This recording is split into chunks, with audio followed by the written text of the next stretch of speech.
Okay, hello, statistics students or students of statistics. Jeff Clark here, and we're going to continue on hypothesis testing. In this case, sigma is not known, and that means just like in confidence intervals, you'll have to use a t-test.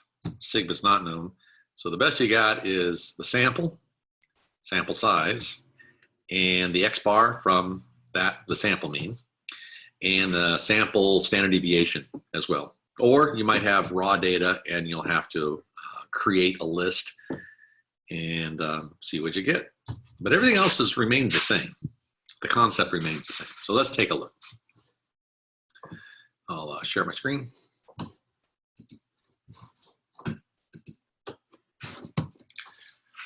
And so what we're doing is we're going to be looking at t-testing, and we're going to be doing everything the same except a z, it's all t's, and don't forget if it's t, you get degrees of freedom. So degrees of freedom is still n-1, and there's what's called the critical method and the p-value method. We'll do both of them. So here we go. Let's go with n equals first. National Weather Service says the average daily high temperature for October in Kansas City, 56 degrees. Local Weather Service wants to test the claim of 56 degrees because it believes it's lower. Wants to think it's lower. A sample mean high daily temperatures over the past 42 years, so there's your n. N is equal to 42. So it's 42 years for October, each one of those are Octobers. Their average is 54 degrees Fahrenheit. Yeah, see, just by looking at that, there's 54 degrees and it thinks it's lower. That's what the National Weather Service is, 56 degrees. They think it's lower. S is equal to 5.6 degrees Fahrenheit. So my hypothesis test, mu sub naught, mu sub A, thinks it's lower. Oop, that's not lower. I mean, that's lower, but that's got to go over here. So lower is got no equal sign to it. And the inequality that doesn't have an equal sign has to be in the alternate hypothesis. That means this is going to be the complement symbol, greater than or equal to. And it's got to be, and I just made a careless mistake, no equal sign on that. I said that, but I wrote it wrong. So no equal sign. This is lower, L-O-W-E-R. By the way, it's a left tail as well. And it's lower than the 56 degrees. In this one over here, the null is what's assumed to be true, that it's equal to 56 degrees, is equal to, or it could be greater than. It won't make a difference what symbol. Fahrenheit. So what you're going to need, like the previous one when sigma was given, is a data score, a critical value, and an alpha. And they're giving us an alpha right here. So I'll write that down. Alpha's 0.05. So T crit and T data. So the crit comes from the table D. And if I've got 42 is my n, n-1 is 41. Take a look at the table.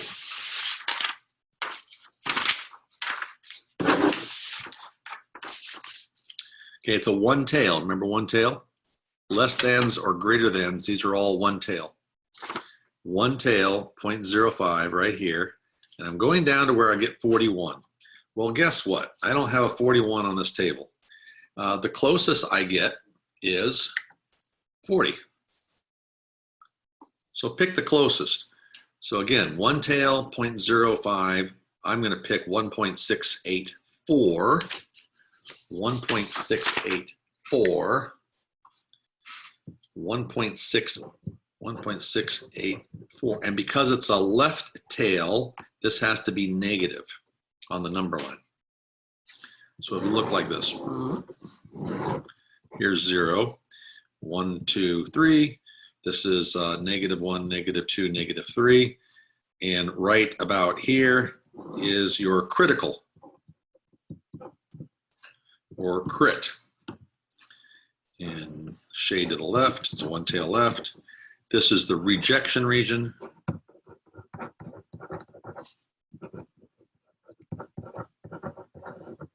Don't reject regions over here. Now I just have to come up with the data value from the calculator. Oh, and the p-value as well, p-value. So from the calculator, like the other section, we're going to go into tests. So we're going to go stat, tests, and we're going to go t-test, the second one down. Because we don't have sigma, so we got to go t-test. And what I'm given is statistics. I don't have any raw data to put in list number 1. So enter or highlight statistics. And now replace all the variable values. In this case, this will be 56 degrees. Excuse me 1 second, stat. Let's try this again. So stat, and this is 56. X bar was given to be right up here, 54 degrees. Little s is 5.6. N was 42 right there. And I want that one because it's all based on, I want that one because it's all based on the inequality that I have in the alternate hypothesis. So I do want this one that's highlighted in the middle. And then go down here and calculate, and you come up with your t data, negative 2.31. The p-value is 0.0, let's go 1. Well, probability 0.0129. So for the p-value, if it is alpha, comparative alpha, which, okay, so you got 0.0129 and compare it with alpha. And then we've got 0.05. This is smaller than that. So now look back at your page that we compared it previously, which looks like this. Less than means you reject the null.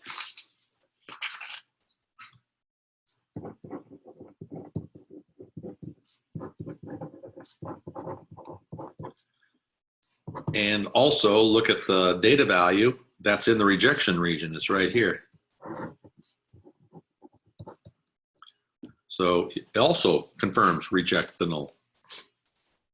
And the conclusion would be something like, we are 90, it looks like it's 90, it's not a confident.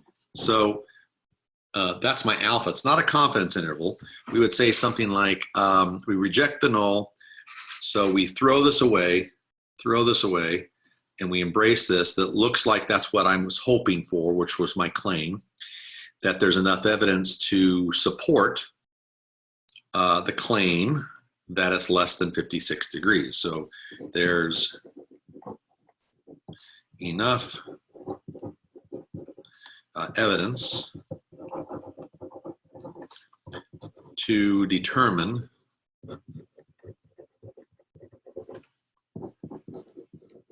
that the average, I think it was daily high temperature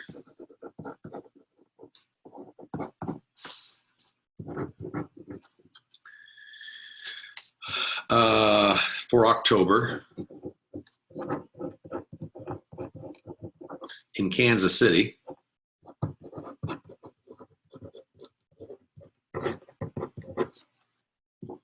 is lower than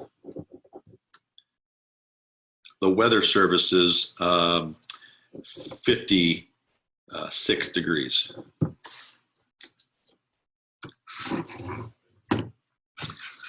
Okay, here's an example using the T. Do one more example using the T.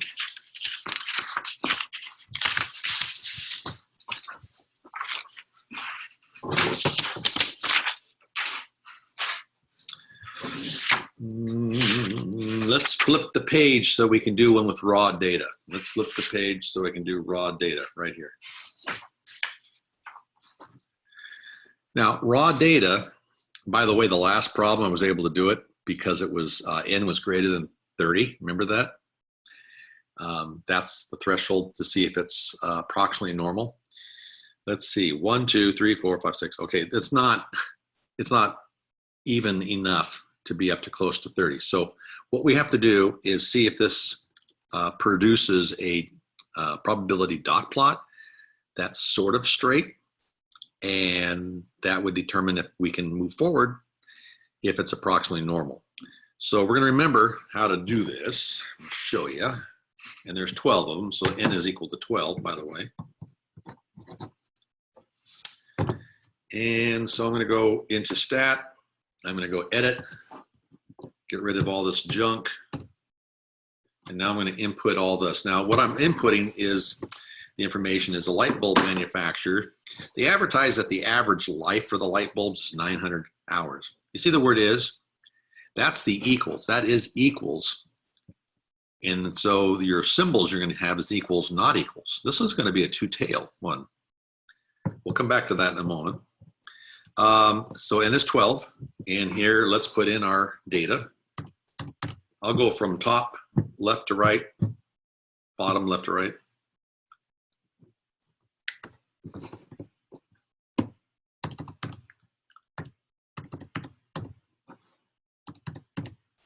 So one light bulb is, wow, 995. Okay, now none of them are exactly 900. So the question is there statistical evidence that shows that it's, not, or that it is? And that is not very good. Honestly, by looking at a bunch of them, a lot of them are low, a couple of them are high, 3 of them are high, and one's kind of in the middle, a couple of them. So I don't know. We're going to find out statistically what we're going to do. So 590, 510, and so on.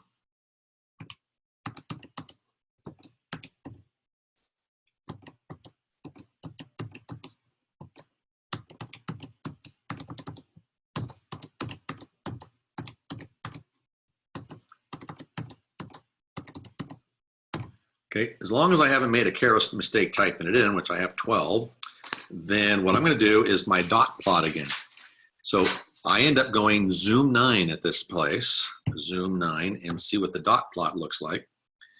And it looks kind of curvy to me, looks kind of curvy. So based on what I'm seeing, I don't think I would move forward because it doesn't look like it's enough. It's straight enough. Later on in another chapter, we could use a number called a correlation coefficient that we might be able to determine if it's straight enough. But right now, just by the look of it, it doesn't look, see, it's got too much bend in here. And I don't have that orange curve that our textbook tends to have. The one you'll get on your exam will be, should be pretty straight. Not exactly, but pretty straight. So because I can't do this, I'm going to do the other one, the serial. Now, if we could though, if we were able to, the only difference you would do is you'd have to find what your X bar is. This is the critical number. You'd have to find your X bar using one var stat and your little s. That's easy to find in your calculator. And also your p-value. If you just want to make a determination by p-value, you would have gone into, again, stat, tests, t-tests, but you would have chosen data. And then it would have drawn from the data value, and then once you hit calculate, you'd have to determine your p-value, which you could find it says p. But the symbol that you'd have to choose is the not equals, and this is the reason why. If you're able to do this, because it says it differs, that's what you're looking to differ, you're going to get h sub naught and h sub a. It differs, not equal to, the 900 hours, and this one over here, that it's the same as 900 hours. And this would be a two-tail. That would be the difference. It's a two-tail. So if it's a bell-shaped curve, if I was able to do it, bell-shaped curve, you'd have 0 right there, and then you would look under degrees of freedom is equal to 12 minus 1, so 11. You would look for 11 on that column, and then you would look at your alpha being 10% is the same as 0.1. So 10%, 0.10, and that's a two-tail. And it's a two-tail. So if we were able to continue and you did it by this method, you would have looked under what's called two-tail here, and you're looking for 0.10, which is right here. And then you go down to 11, and you'd pick 1.796. But the difference would be, this is negative 1.796, and this is positive 1.796. Let's double check to make sure that's right. Two-tail, not one-tail, 0.10, 11. Yeah, 1.796. And your tails would be shaded, which those are called the rejection regions. And you look for your data value in your calculator, and you'd see if it sits one of those areas. And then if so, you reject the null. If it sits in here, you don't reject the null. But again, you can just use p-value and compare it against the alpha. But since I can't do that, I'm going to do the other one, or at least try it. So here we go. Last problem. 9.4. Okay, cereal company claims that the average weight of cereal in its packets is more than 14 ounces. You wish to test the claim. You took a sample of 54, more than enough, so N is equal to 54.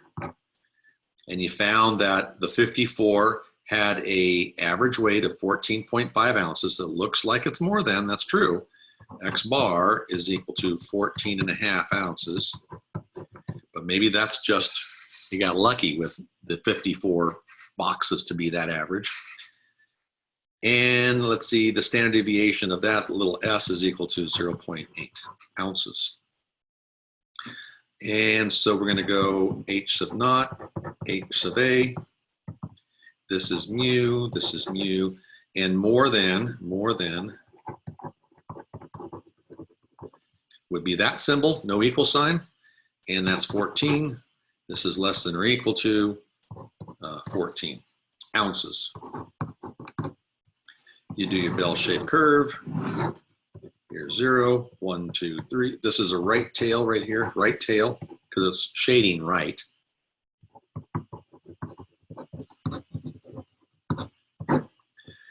So really I need the, this is of course 1, 2, 3. You need the crit value. You need the data value and the p-value.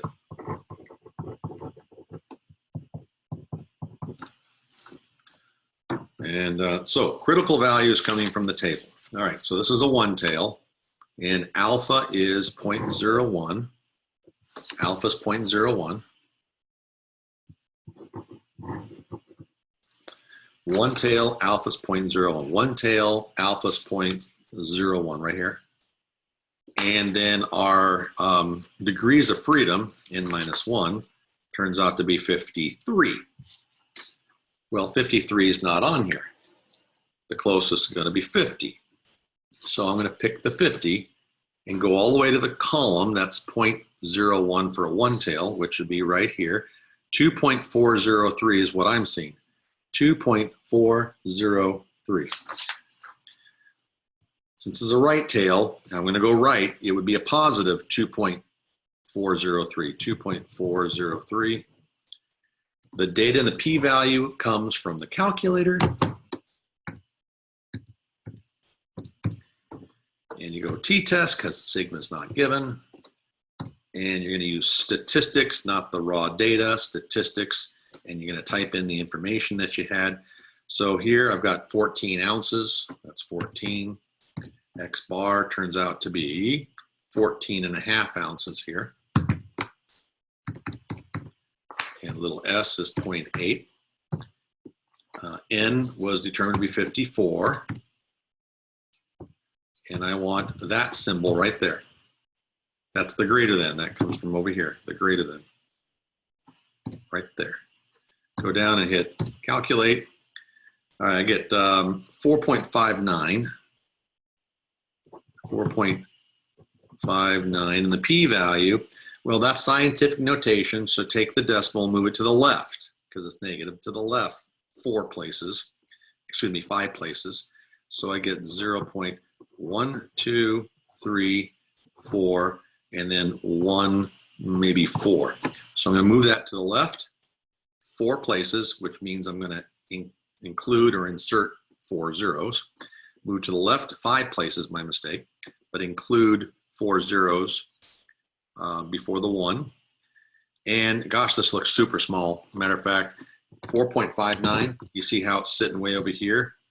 And here's your critical number, which is 2.403. That's your crit, shade to the right. Yeah, this is more than enough. It sits right in there, more than enough. So what do we do if it's in the rejection region? We reject the null.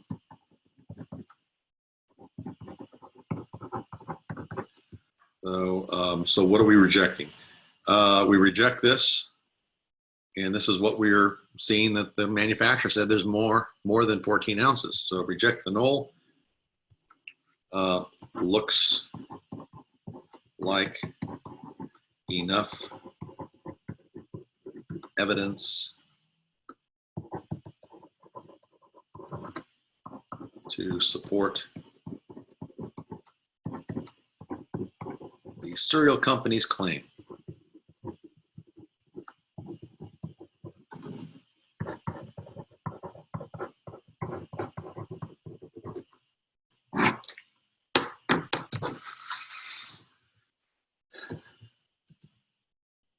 Okay, well that's what's called the t-test. Sigma's not given, so it's a t-test for hypothesis testing. The next video is going to be for proportions. So see you then. Be safe.